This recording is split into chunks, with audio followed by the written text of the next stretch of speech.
We are so honored that you're here with us for Season 3. We want to share, connect, and grow the Paper Flower community with you. Welcome to Paper Talk. Hello, everybody. Today is New Year's Eve. We're so excited that you decided to join us before kind of like hurrah to the last day of 2020, because it's been a strange year, as I know everybody would agree on that. And then I think hope in 21, because there's a vaccine now, which means people can start traveling, people can start meeting each other, which both Jesse and I are so excited, you guys. Just having the opportunity to say, hey, I really miss you, and give you a big hug. Yeah. That's been a really important thing. But you know what has carried Jesse and I this entire year is doing this podcast, reaching out to the community, interviewing people, Paper Flower journey. And it's been so much fun. I mean, I can't believe we're doing Season 3. It's going to carry on to next year, because I don't know when we're taking the next break, but hopefully we can. But we love you guys so much. And one thing that we would love to ask you is our Patreon page. This is something that Jesse and I have been doing the podcast out of love. And also seriously, we love doing the podcast. We love talking to people.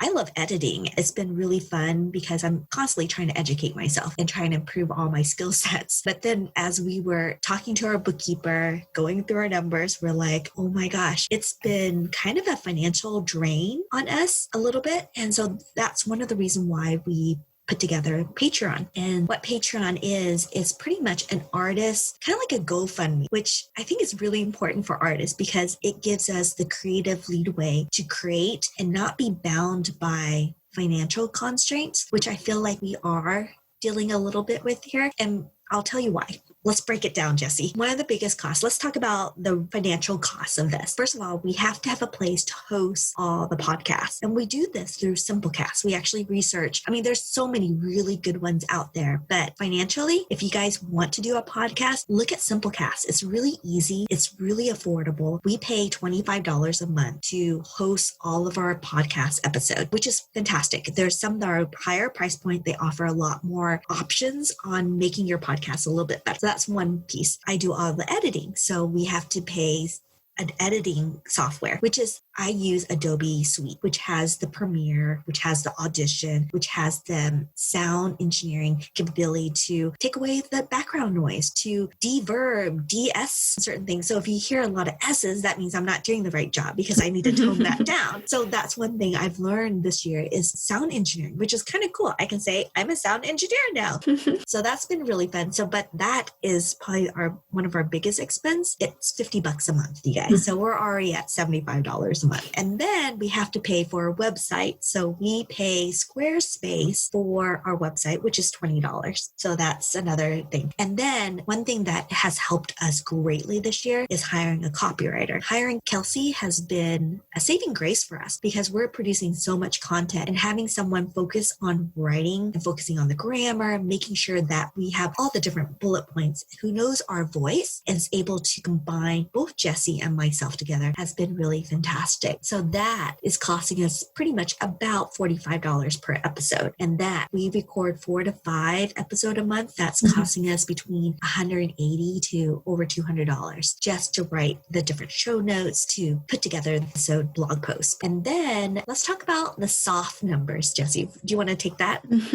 So as you know, we record on Zoom. So every time we meet with a guest, that's our another episode cost, you is guys. about Zoom too. Zoom is a cost because when we meet with a guest, it's not just 40 minutes, not just 40 minutes long. It's at least an hour long where we get to know them and get them, comfortable talking to us. We go through some of our questions. We talk about what's going on, and then we record. So it does take us some time to do that, but there's also a cost with that with Zoom. So we're on the business plan for Zoom so that we can record for longer than 40 minutes. $12 per month goes towards our Zoom account so that we can actually record hour-long, 2-hour-long conversations, which is what happened last week.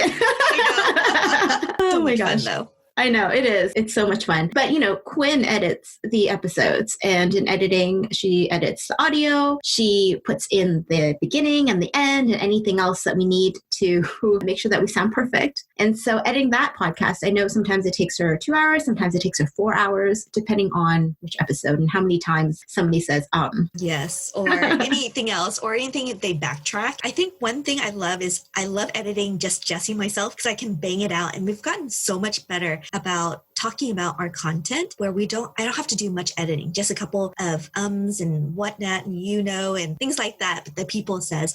You guys, there's a proper vocabulary words. It's called disfluency when you say or us or and ends and so that's been really fun for me on some ways to hear people common words that they like to say. I like to say a lot. I would say Jessie likes to say so that's been really fun. So it kind of clues me in. It's like, okay, I know she's going to say that, so I'm going to click that out. And then with Audition, you can actually see the sound wave that comes through. So I can recognize, it looks like a potato if you think about it. And so I can see that potato coming up. And it's like, oh, that's another or and then I can go and mark it and take it out. But it's been really fun for me.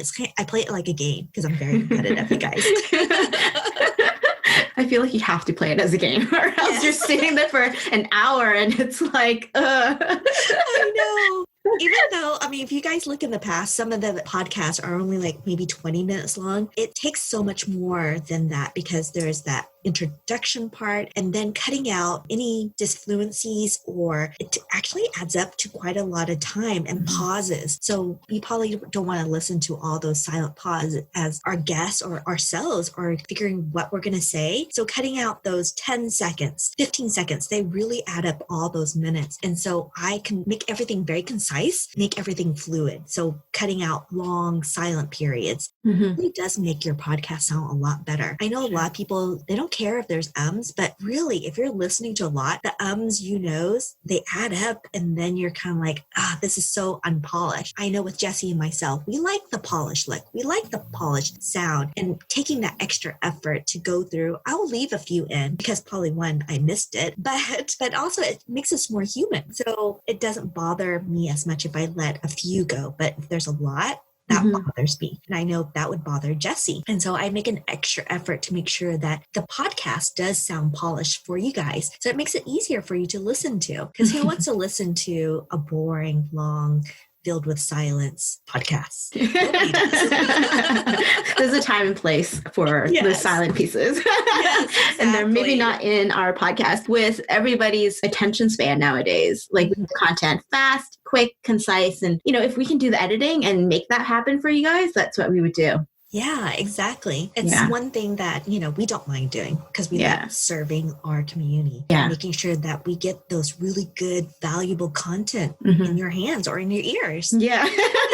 Which is what we've been trying to do. So if you go back to the very beginning and look through our episodes, which I highly recommend you do, there's some great content in there. We were quite new at it. We weren't quite sure how to kind of structure our podcasts as well as we do now. And along the way, we've learned a lot. So we're much more focused on determining a topic for each guest. And so we do a lot of research into that because there's some people we don't know very well. We love their work, but we don't know. And we have to research them, whether it is looking on their website or on their LinkedIn or at their project. Sometimes some people's websites don't tell you a lot about them. And so we really need to dig. So we also consider, what have we been talking about recently, or what's in our Facebook group? What are people in our Facebook group talking about recently? And how does that relate to the guests that we're going to have? So we've been trying to do that a lot in terms of narrowing down a topic so that it's not just anybody we're talking to. We're talking about a specific topic with someone who's an expert in it or has experience with it. And I think that makes for much more interesting listening for your half an hour because there's a purpose, right? There's a purpose, there's a point, and it also kind of foreshadows what we're going to talk about with that artist. So there was actually a lot that goes into it. Sometimes, like when I sent out my initial email, I'll sit there and look at my page and be like, okay, what specific things do we want to talk to this person about? And it can be very vague, but it can also be very specific too, especially when we have very specific questions like, oh, I know she's doing this. Oh, we really want to ask her about that. And this is the angle that we want to go from, because that angle is going to be interesting to our listeners and it's going to be relevant as opposed to it being a little bit more loose, which is what we did at the beginning. But it goes back to kind of like polishing up our podcast and our techniques and such. So I would say now we actually the great thing is copywriting has been taken care of. Yes. So the actual creating the content, making sure the content's relevant, valuable, and it's concise, like we spend actually more time doing that now than we did at the very beginning. Yeah, because now we have the capability and the brain space. Yeah, exactly. And so we recently also switched back to Squarespace because I know I was complaining about putting the blog together and all of the other pieces. And Kajabi was just, me and Kajabi just not working very well. So I love Kajabi, you guys. Yeah, you guys, I don't know how to code. I don't know how to code. I can Google codes, but Kajabi doesn't have really that type of, I can't do it on Kajabi. That's what I can say. I don't have that technical background. So with Squarespace, I'm able to look pretty and all the negative space is all spaced out. It's perfect. But, I still have to create the graphics for it, whether it's the thumbnails, the social media thumbnails, which are different. Yeah. There's another cost, you guys, we didn't talk about is Canva. Oh, Canva. Yeah. Canva is kind of expensive. It's about $30 a month for us to be utilizing it, but it's a great working horse. Yeah. You can create so much great graphics and videos and it works really, really well. So I really love Canva. If you're investing on anything, invest in Canva, you guys. Yeah, absolutely. Especially if you're going to be creating a lot of graphic content, and which is what we do a lot of because a lot of our content relates to that. And, we want it to look good. It's so easy. It's so fast. And we do it for every episode. So that stuff is still on our plate. And that also relates to our newsletter too. So we send out a newsletter every week so that we can remind people of what's upcoming in our podcast to tune in. But we also have really valuable content in the newsletter that Quinn and I spend every week inserting into the newsletter, not just what's happening in our community. So what's happening on our Facebook group, what's happening in terms of new artists that have just, opened up their Etsy page or has a new website or they're, offering a course. We love seeing that in our Facebook group and we want to shout it out and amplify it. So that's in our newsletter. But also we're right now obsessed with putting stuff we're obsessed with in the newsletter as well. Because, it's real, it's authentic. This is what we're doing. This is what we're reading. This is what we love in terms of tools that we're obsessed about or shows. So we add all of that stuff in that we feel is relevant and useful for you guys. And so that's in there too on a weekly basis. And we go through that. And are we sending the emails through Kajabi or Squarespace right now? It's through Kajabi. So Kajabi's another cost. It costs us about $150 a month to be on that particular platform. So if you're adding up the costs, we're looking at close to $500 a month on what we're spending just alone on producing a podcast. Yeah. So it's an expense that's the reason why we're developing courses, because we do these things to pay for things we're passionate about.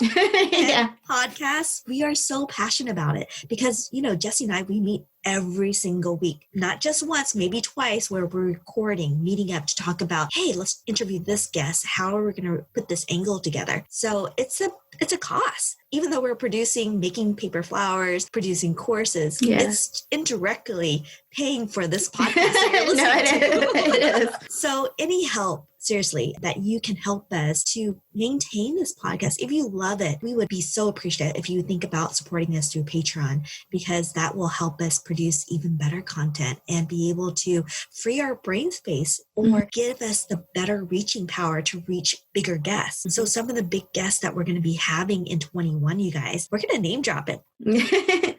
I work a lot with Kai scissors, and because I do sell a lot of Posy Box and do sell my all-time favorite scissors, because I love my Kai scissors, all the sizes. They've been really wonderful. And then we're so excited to be able to ask Conatectica Rossi on board to be able to chat with them about their Italian crepe paper. Like, we know Mike, we love Mike, but he's our importer for the Italian crepe paper from Italy. And so we're going to talk about the manufacturer. We're going to talk about their colors, how do they make it? Yeah. What's the science behind all of that? I'm so curious. Exactly. And then we're going to ask them a huge favor. If we can travel again, is there any way that we can actually go out there, visit their factory, meet with the minds or the people behind the crepe paper? Yeah. Wouldn't that be fun to hold a workshop there, you guys? Oh my gosh. So that's another thing that we would absolutely love to do, but we can't do it without your support. So as we wrap up 2020 and we look at our financial costs, it motivates us to like, how can we ask our community to help us grow even more? Because it's been really amazing, you guys. When we started this paper flower journey, barely anyone knew what paper flowers was, like crepe paper. Mm-hmm.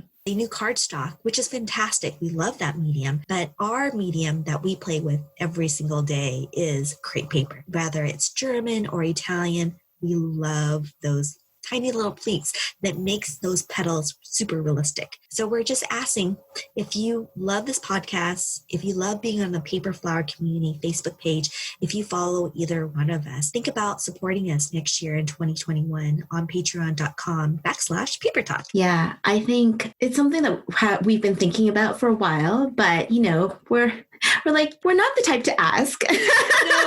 Yes, we're not the type to ask. But the cool thing about Patreon is that you're supporting us, you're supporting our livelihood, but we also want to share our stuff with you, kind of like the behind the scenes with you guys, where we show you our content calendar. We get to show you all of the nitty gritty, what happens when it's not edited, video footage as well, and just have a more intimate, I think, conversation about what goes on in our Paper Talk community and our Paper Talk podcast. So really any amount of donation would be appreciated. And yeah, hopefully we can continue to make great content and valuable content for everybody, because we're learning just like you guys, and we just want to share it as we learn.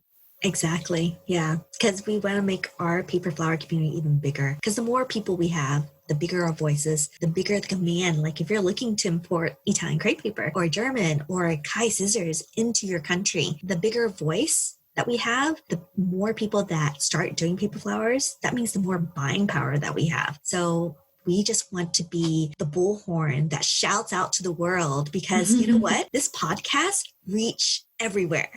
We have people in Asia, we have people in Russia, we have people in Europe, we have people in South America, and of course, North America. And hopefully one day we'll have a paper florist in the Antarctica. Which would be so amazing, you guys.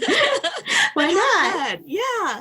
And so I think I love making paper flowers. Jessie will echo that too, because it just brings you this beautiful peace of mind. If any of the listeners out there have not tried paper flowers, we highly recommend it. We're obsessed with it. A little obsessed. Really obsessed with it, because not a week goes by where I'm not thinking about paper flowers or making paper flowers or talking to someone about paper flowers.